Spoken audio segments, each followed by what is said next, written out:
নতুনের আহ্বানে যাহা পুরাতন তা একবার ফিরে দেখি চলো। বাঙালি ঐতিহ্যবাহী গৃহবধূ সকাল থেকে ছিল তার বিভিন্ন রীতি। কাক ভোরে স্নান সেরে তারপর আলতা পায়ে সারা বাড়ি ছুটে বেড়ানো, তো বাগানের গাছগুলোকে যত্ন করে জল দেওয়া।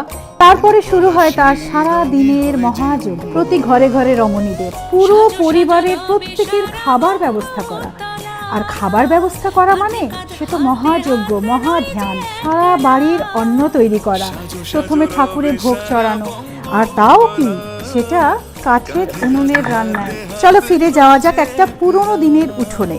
সেখানে একটা মাটির উনুন রাখা আছে, চারপাশে সাদা আলপনা আঁকা, ফুল ছড়ানো।